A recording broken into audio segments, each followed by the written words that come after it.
All right, here we go. We are live, people. Good morning. Good morning. Good morning. Good morning. Listen, let's get into this right away. I like to remind people every once in a while about who we are and where we are. So if I'm not mistaken, today is August 15th. We are in various places in New Jersey, in the United States, on the planet Earth. We actually are coming out of a pandemic that has been confirmed by the CDC, who has changed their rules. So that is a big win. Let's all celebrate that. So things are a little freer. We can be a little freer. We don't have to worry so much. I want to remind people that in case you were seeking that kind of permission, you now have it. So please take advantage of it. Living in fear doesn't benefit anyone. This is a novel coronavirus. The novelty is over. Our immune systems have kicked in, whether through artificial means or through natural means. People very simply are not dying at least at nearly the same rate that they were. There is a lot of good news. It is a gorgeous day here in the Garden State. The Garden State. Most people don't know Jersey is the Garden State. It's been called various other things, but it's called that for a reason. It is very, very green and gardenish. Is that a word, Jen? It is now. Gardeny or gardenish? I like gardenish. Gardeny. It's gardeny. I don't have a green thumb. I'm going to talk to you about garden. Now, did you guys get a chance? We did something a little different. Like I gave Jackie full permission to come up with the topic today. I may or may not regret that, but she came up with the topic, and then I had to write the description because on the software for us to go live, I have to write a description. It doesn't give me any discretion. We can't proceed unless I do that. So I was in a little wise-assy mood this morning. Did anyone read the description? Of course. No, Jackie, you read the description? Yes, I did. What did it say? Oh, Keep easy and fast. No, that's not the description. That's the title. Oh, that one? Oh, Yeah. sorry. See where my mind is? Wait, hold on. Can you find it? Good morning, everybody who's joining us. Let me see. I don't see the description. I don't. Or who's leading us, as the case may be. People, don't be impatient if you're joining us. Give us a chance, right? We are getting into it very fast. It will be very good content, not just a bunch of fluff. Not if I have anything to do about it. I can't speak for my staff. All right, Jackie, can you see it? No, I can't. Only the title. I wouldn't even know how to. Yeah. Where is it? I don't know how. Okay, wait. I think I found it. So the title is Cheap, Easy, and Fast. First, Jackie, tell us what you had in mind when you came up with that. So mine is food related. It's food related. Okay. So my theory on this is that we are all on the go. It's constant. We are even if you don't think you are, we're constantly in the mode. And we always say, oh, I don't have time for meal prep. I don't have time to do this. I don't have time to eat healthy all day. It takes too much time.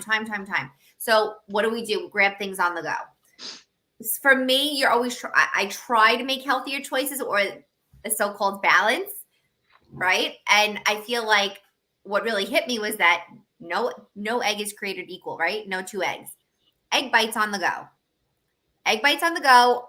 We're always, and still I'm guilty of it. If I'm hungry, Jack, let me stop you right here because we're going to get into that content. Oh, I just wanted like a quick kind of thing before I read our description. That was my inspo. Sorry. Okay, that's fine. Let's say this.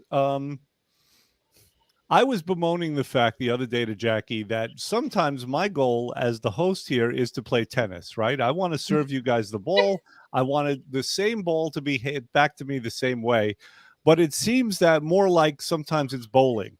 I serve you the ball. I never know where the pins are going. They go all over the place. So, sometimes they go in the gutter. Sometimes they go, very often they go in the gutter, right? Perfect. So, that's why I stuttered and had to clarify. That is a great, quickly. Yes, that is a great segue. So when I heard the title Cheap, Easy, and Fast, I wasn't thinking exactly what Jackie was thinking. But I had to create a catchy kind of description. So here's what I wrote. No, we are not speaking about your prom date. We're talking about food. What is the appeal? Why do we settle? Let's discuss. Yeah. Now that's what I wrote, but it's not the first thing that came to mind. So I'll tell you what. Let's just go around briefly and say what's the first thing that came to your mind when you heard this title, Cheap, Easy, and Fast. Let's start with Trisha. The girls that I didn't like in high school. No. Good. And why did you like them? Because they were easy. Okay. No. No, actually I didn't think of that. No, I didn't. That was really Jen, what came to mind first for you? I think what I said was, that's what she said. Okay. Corinne. Also remove that from comments. Yeah. Corinne, Hookers? what did you think about? Oh my Lord. And there we are in the gutter. This is What my is that fault for word? asking what people think. All right. And Jackie already spoke, and we know what her intention is. So oddly enough, today, whereas usually I am the tennis player, I was more like a bowling pin. When I heard Cheap, Easy, and Fast, I wasn't thinking about food. I wasn't thinking about those other things that you guys were thinking about necessarily. Here's what came to mind with me. Any good conversation really starts off with, what is it that you want? What do people want? There's what they say that they want, and then there's what they really want, right? So if you just think about relationships, everyone is looking for somebody who can make them laugh and somebody who is kind and nurturing, and yet they often end up with an unfunny jerk. So people say what they want is quality food with high nutritional content. People say what they really want is to lose weight the right way. And sometimes what we really want is cheap, easy, and fast. I would say it's more than a want. It's what we are committed to at some level. Right. Jen, thoughts? So I think a lot of that is because people don't even know what's in their food. The ingredients are kind of twisted and, given long titles so that you don't know whatever it is. Mhm. I think there's a great marketing campaign from companies that put out processed foods, and we're on the go. And it's, you take the time to go through the drive-through to get the coffee and you're sitting in line, yet it would take the same amount of time to make the coffee at home. And that kind of spills over into And that's not cheap. And it's not cheap. And it's not easy, and it's not fast in the long run, Yeah. because you're sitting in this stupid line anyway. So, Right. It's none of those things. It's none of those things. Perspective. It's perspective. Yeah. Yeah. Yeah. Corinne, Coffee. what Today. about you? You're a mom, right? And do you find yourself put in those positions where you want to give your food high quality, nutritious food, and you end up settling for cheap, easy, and fast? I do. You do. And sometimes you think, oh, well, let me stop at a place that has salads, for example. I don't want to necessarily name names, or I don't know if we're supposed to or not supposed to.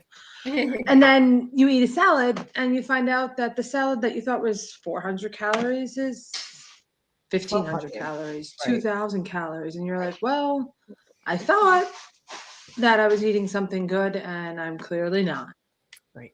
Well, let me suggest something there, Corinne. Mhm. And let's be honest, right? Let's stop BSing, folks. Let's be the one honest place in the world. Uh-oh. At some level, when you do that, connection is bad. Hold on. you know it's not low calorie. You know it's not healthy. You know they're full of it. Come on, you're just but like, opting for the cheap, example, I easy, would and order fast. an apple crisp salad. So that has apple crisps, it has lettuce, it has Yeah. What tomatoes, and else? it has grilled chicken. Okay. And then, you find out that the salad dressing, has 5,000 million calories in it. So you really are doing it with good intention, but sometimes, like, that's what took me a long time to realize, like, oh, I'm ordering a salad, but then I started looking at the calorie content behind the salad, and I'm like, I could have just eaten a hamburger for the same amount of calories, and it didn't matter. Yes, it's true. Mm. It's true. Jackie, have you ever had a moment where you're trying to feed yourself or you're trying to feed your kids, and for whatever reason, you opt for the cheap, easy, and fast as opposed to the quality? I have done it with the intention of, now that I know the quality of what I was going for is worse. But yeah, I have done. I'm guilty of it. We're not a fast food family though, really. When I say fast food, I mean chains like McDonald's, Chick-fil-A, those things. We really don't eat those foods. And there have been times where it's like, we're hungry, we go, but it's just as bad if we stop at like a diner and it's like, okay, same like Karim was saying, I'm getting a salad. Right. I have more control, but there's a lot of hidden stuff in our food that's scary. It's pretty scary. It's really scary. And what I've come to learn is that things that I even thought were easier as a purchase to make at home are also bad. The shortcut for that is not good either. So Right. yeah, I'm definitely guilty. Trisha, why is fast so important to people? What is the hurry? Who is chasing us? Where's the fire? The clock is constantly. So I feel like even for myself, like I'm always against the clock. I live, my life at a schedule. So for me, if it squeezes in 5 minutes to grab something quick on the go, then standing in the kitchen for 20 minutes to do something, I'd rather just grab it and go. Absolutely. Is that a function then of a fast-paced lifestyle, or is that more of a function of anxiety about a fast-paced lifestyle? Mm. Oh, I don't Well- know. What would happen, and Corinne, you'll be next, but what would happen, just as a thought experiment, if you decided for a whole day or a whole week that regardless of what the clock said, you were going to do your best to be on time, but you were not going to be the victim of the clock? You were going to opt for quality. You were going to opt to do what's right as opposed to do what's expedient.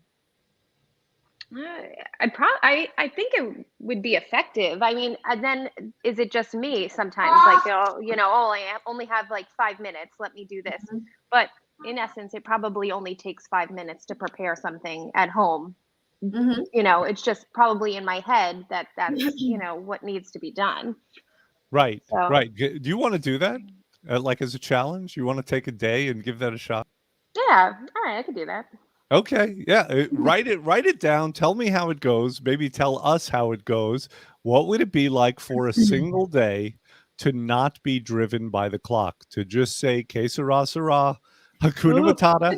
Don't challenge me. I can't do that. I'll show up to work at 4 o'clock instead of 2:30. No clock time. When I don't have to be in the You know office what? on time. If that's what happens as part of this challenge, then that's what happens. I've given her the challenge. I am prepared to deal with the consequences. I'm going to suggest that the consequences are almost never as bad. We've discussed this before. Yeah. I mentioned the Bieber show. I don't want to go there again. I have PTSD. But I am going to suggest that the consequences are probably never as bad. We're probably never as late as we think. You guys know me. I'm anal about time.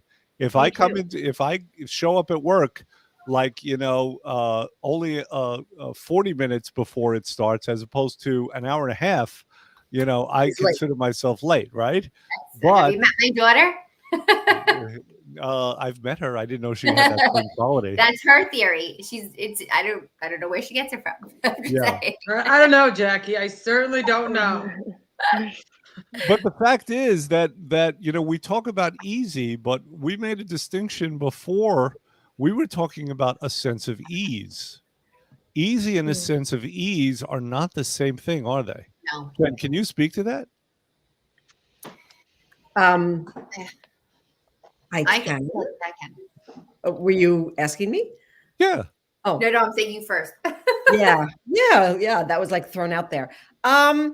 So what's easy at the time actually turns out to be harder down the road. So if you want to give yourself a sense of ease, it's putting discipline in, and it's putting discipline in across all areas of your life.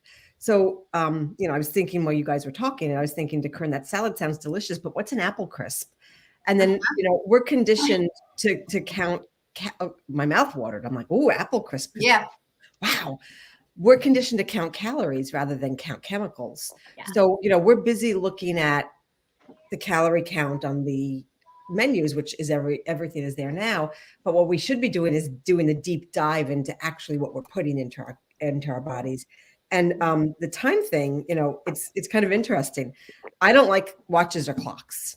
There are two types, and it's going to be like kind of like there are two types of time. There's the internal clock, right? That's a sense of kairos, which means, in Greek, it's the internal clock, and chronos is the outside clock. We all do sort of have to follow that a little bit. Who right? is expecting this? This is a bonus right here. Who is expecting a lesson in Jen, Greek? Jen gotta get out of my head. Jen has to get out of my head. So I'm sorry. So the thing is, like I said, I hate to follow a clock because it makes you feel like this, right? But I found out that easy way of just kind of flying by the seat of my pants actually creates more problems for me down the road. So I'm bringing it back around. You're welcome. So you're welcome. So what I started doing was making it a challenge. So like I have 10 minutes in the morning to take a shower and 10 minutes to do. So I set a timer. And if I could beat that timer, like today, I was in and out of the shower in like 6 minutes and 38 seconds. And I was like, whoa, score. But it freed up time for me. I know. It freed up time for me. I didn't wash my hair. It freed up time for me. So the hard part of getting the schedule in gave me extra time in the long run. So what's easy now or appears to be easy is actually harder down the road. So if you want ease, you have to do the work up front, the hard work up front. How's that? I have a lot to say about this, but I think Jackie wanted to say something. Yeah. She said, get out of my head, Jen. Yeah. So you were thinking of Kairos and Chronos? No, but I was laughing because I knew where she was going with in terms of putting the work in up front. I think what really grabbed me was discipline. And that was one of the words I was going to say. So I think, and I'm speaking for myself here, like as a mom, busy, constant, I go by a schedule. I try to keep as structured as possible. I know we always joke like me, I'm running late, I'm running behind. And the truth is, if I am running late and running behind, if I take away all the elements, things that I'm trying to make so-called perfect, right? I wouldn't be, considering the fact that my sleep time is minimal. So I really just stretch my hours in the day.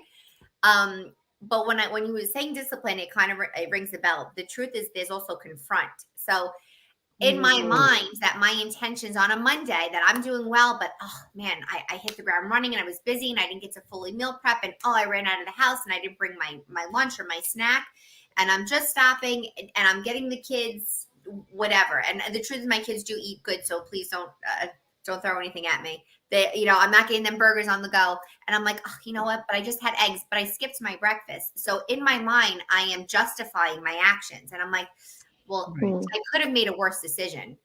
And I feel like the discipline, if I did all the work and I fully committed to myself, took in that discipline up front, I wouldn't be in that position. I wouldn't have made that segue. I wouldn't have forced that time. Oh, it's only 5 minutes online. But you know what? I was only running behind those 2 minutes this morning. So if I would have just went back in the house, because I realized I was, pulling out of my driveway when I forgot, I could have easily pulled back in the house. It's that confront. It's to put yourself into that disciplinary state, like that. You know what? I'm doing this for myself. Commit to yourself. And to do what you're supposed to do when you're supposed to do it, right? Absolutely. And then things don't tend to become emergencies. Out of control. Yeah. I would suggest that that's part of the formula if we want to live with a sense of ease and kind of alleviate our anxiety. Absolutely. And anxiety is, I think, a big reason why we are committed to having things be easy. The food companies know this. The food companies know that we want fast and easy and cheap, and that's what they sell, and that's what they're satisfying. It's from the consumer's end where it starts. Now, let me give everyone something to meditate on. Let me just tell a brief story that hopefully will make a point or two and elucidate some things for people. Years ago, I went on a great vacation. I actually traveled through Egypt. And I traveled through Egypt. I was with a friend of mine, a college friend. Her name was Amy. Now, Amy was a bit flighty. She was kind of a hippie chick, a wild child. So we were in Egypt, a foreign country, in the Middle East. and we wanted to see everything. And now I had this chick with me who just wanted to go off and explore on her own. Any stranger who came up to us, she was prepared to go off with them. I mean, this created an incredible amount of anxiety, right? An incredible amount of unease. There was, in my perception, there was threat in the air. I had to be the protector. I found myself intervening. And plus, we were trying to keep schedules and trying to see everything. I mean, there was just a lot coming at me. I felt very anxious when I was in Egypt. We went to Cairo, we went to Luxor, Aswan. And so from there, we took a boat across the Red Sea. Now, just as an aside, we were going to Sinai, and crossing the Red Sea took us about 8 hours. So the idea that Moses actually parted it is really hard for me to believe, but that's neither here nor there. Okay. I was in a boat and I got very, very seasick. So we went to the Sinai Peninsula. And when we were there, it has a very different energy than Egypt proper. I didn't mention this. Egypt proper is extremely busy. Cairo makes New York seem like Iowa. All right. Cairo, there are 15 million people. There are 0 traffic lights. There are goats in the middle of the street, and there are no sidewalks. And I kid you not, I wanted to offer myself up as a consultant. I figured I could have made millions of dollars, and it would have been the easiest job in the world. Okay, traffic light here, right? It would have been like that simple, you know? All right. Now, and the bidet should not come out from the center of the toilet. But again, I'm going off on a tangent. Let me get back to my story. So now we're in the Sinai Peninsula. Like I said, different energy, very, very peaceful. We're actually staying right on the Red Sea. Gorgeous, absolutely beautiful to look at. The culture there was very Hakuna Matata. The people who lived there were either hippies, right? It's one of those places in the world like Goa, India, where hippies are attracted to, or they were Egyptians who had enough of the whole Egyptian proper thing. They wanted to get away, right? Laws were relaxed. I mean, it was totally different. Now, of course, on our second day there, Amy meets some people and says, okay, we're going to stay overnight with them in the middle of the desert. See ya. So we go and we stay overnight with them in the middle of the desert. And at one point I realized I'm going to get killed. I'm going to get knifed in my sleep. I can't sleep and I can't take my eyes off of her. But eventually I just passed out anyway. And the people were very, very nice because I didn't know it yet. I still had that same anxiety from Cairo. You give me anxiety now, and I wasn't even Me there. too. Just from the conversation. Yeah, I get that. I'm shaking my head in disbelief. Well, here's what happened. And here's why everyone has to go to the Sinai. Because at a certain point, I realized, and I had every thought in the world. I anticipated every problem in the world. Oh, my God, what happens if I need a hospital? Right? I'm in the middle of nowhere in the Middle East, right? If I need a hospital, I'm screwed. Oh, my God. I do that. I go to the worst place when I'm like, oh my God, what if this crazy scenario happens and this is you're giving it to me right now? It's defense and protection mode, right? That's what we go into. So we anticipate every problem we can think of, and we try to guard against it proactively. So I'm thinking about these things, and then at a certain point, I have this realization. And here's my realization. There's not a damn thing I can do. I'm here in the middle of the Sinai, not in the middle, on the edges. And if something happens, it happens. Right. And in the meantime, there were no demands on me. There was no schedule.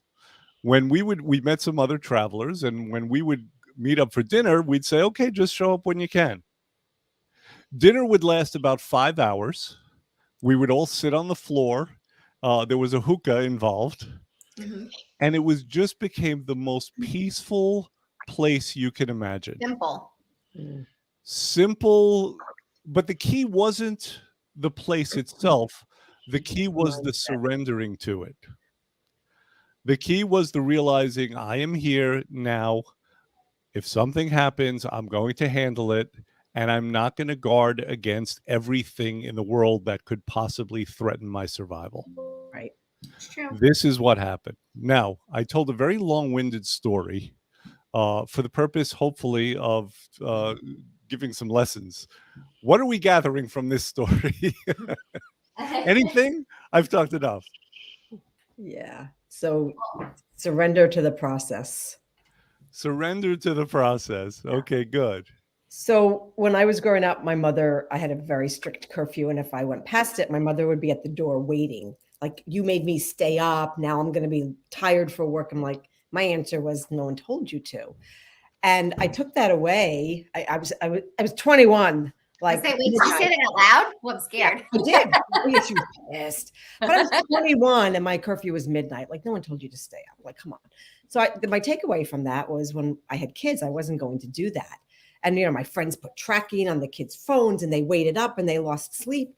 And my answer was, I could either do that. I could, as a parent, you're nervous, right? When they're going out and they're driving and they're out late.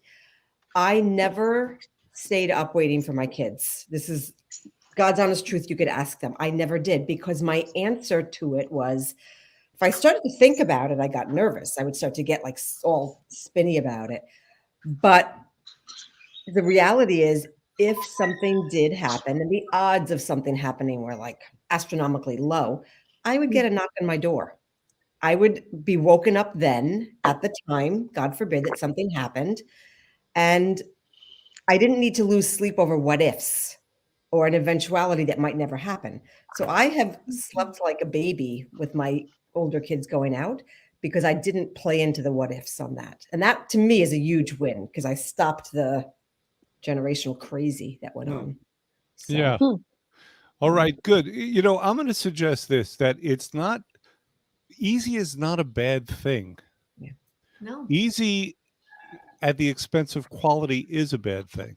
Right. Our programs are easy. We are constantly working and thinking about ways to make them easier. 100%. Easy is necessary. There's a reason why people are committed to easy. But we should not sacrifice our sense of ease. This is a realization that we were talking about today on our meeting. I am committed to having our clients have a sense of ease in their lives. I think this is sorely needed. Absolutely. It's the opposite of what people are experiencing. Our clients come to us and they are experiencing anxiety. Yeah. They are experiencing discomfort, which by that I mean a constant awareness that things aren't right, that things aren't how they want them to be. We are going to be considering ways to just help people create a sense of ease in their lives. Sometimes the path to that is to do things that are easy. Sometimes the path is to do things that are not easy.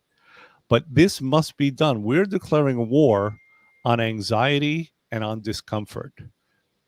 In front of God and the internet, we are declaring war on it. Any thoughts about that? I think it's a good point, though, because I think people feel like when there's a tight schedule or structure, that's the only way to be successful. Whereas sometimes you have to take yourself out of that, stop overthinking, and just trust the process a little bit. That there are other ways that people are becoming successful, whether it be their health journey or anything that they're doing, by just letting time do its job, because that's happening no matter what in the background. So you could be spinning out of control, but yet life is still happening and there is success around you, So there are, for example, like Jen referencing her kids, our kids are okay.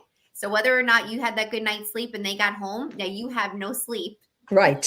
And they're still okay. You're up, they're okay. Because you're trusting in the fact that you taught them to do all the right things and how to be safe, how to do the right things. So this could be implemented in many ways. So it's not just that.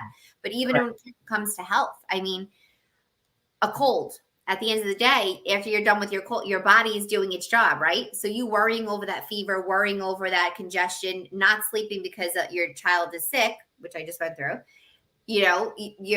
it's happening. Life is still happening. So you taking out that sense that you cannot control everything, but what you're physically doing, that may, how do I bring it back? More like that could bring you a sense of peace, that calm. Right. If that makes sense. Jen, you get what I'm saying? Like, shit.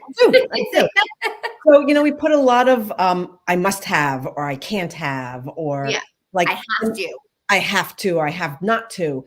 And kind of when we just step back and like what Dr. R was talking about before, about like just being there. And it sounds like hippy dippy, crazy Zen nonsense. Yeah. But the reality is not letting go of your ability to control the situation. You're letting go of the intensity of the control. Right. The obsession about having to control. Obsession. And once you do that, once you take those must have, can't have buttons off of it, like that intensity, everything sort of flows out from that very naturally. Mhm. And, you know, I know that every one of us has noticed that. Like all of a sudden we just kind of say, it's okay. And I will act appropriately as if this is going to be fine. All of a sudden, everything's fine. You know, we can't remove all barriers and all rules because then we're living like crazy hedonistic people with no direction in life. But we have to readjust our parameters and our rules to reality, to our reality that we make. Right. Interesting. And I like this word flow, right? Because when things are easy, truly easy, and not easy, again, at the expense of quality. It flows. When things are easy, things are flowing, right? Yeah. There was a great book years ago by a gentleman whose name I don't think even he can pronounce, but he was a researcher from some Soviet country, and the book was called Flow. And he studied what he called flow states, those states where you forget time, you are totally deeply involved in what you are doing. And he said that the people who are most effective, that are happiest, are the people who are able to get into these flow states. The Michael Jordans, the Leonardo da Vinci's, right? And it was an awesome book. I would recommend it to anyone. His first name was Mihaly. Like I said, his last name was just a bunch of consonants thrown together. I don't think there's a single vowel, but you know, one thing that's coming to mind here, and this is going to be our segue. And then we have to do a shameless plug probably also. So one thing that's coming to mind here is the idea of suffering. I have this insight, this understanding that people come to us because they don't want to suffer anymore. So next week, I'd like to delve further into that. What is suffering? Where does it come from? What can be done about it? And our shameless plug is that just as we are dedicated to ease with our clients, to creating that sense within them, as well as the results they're coming to us for, right? We are also dedicated to ending suffering in many different forms. Towards that end, we help. We are angels. At least the ladies are. So is there anything we'd like to say before we get going? Jackie, you raised your hands, or you were just taking credit for being an angel? Same thing. Well, just honestly, don't overthink. I mean, if you're hesitant for anything, seriously, just jump in. Stop overthinking. You know, all of us here have been where you are to a certain extent, if not worse. You never know. It's like they say, the grass is always greener. Everybody has their own story. So just don't overthink. Don't overthink. Just start now. Don't wait. Shut that mind off. Yeah, there was an expression years ago. A mind is a terrible thing to have. Yeah, it's true. All right. Any other words before we say goodbye? So with regard to ease versus easy, our new amazing website has a recipe tab on it. No one does the shameless plug like Jen. I know. It has a recipe tab on it. So if you're at a loss on what to do, you could follow those recipes. They're fun. They're beautiful. Like the visuals on them is really nice. They're clean eating.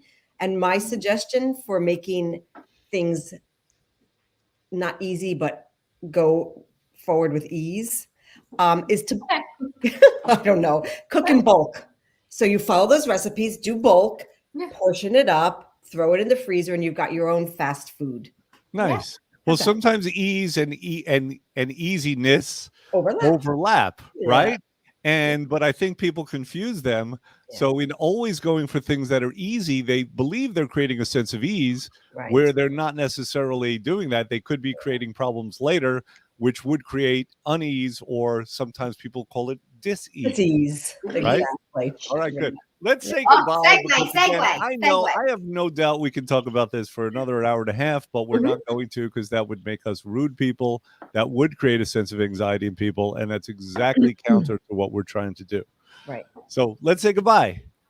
All right, bye, guys. See you next week. Good night, Gracie. Good night.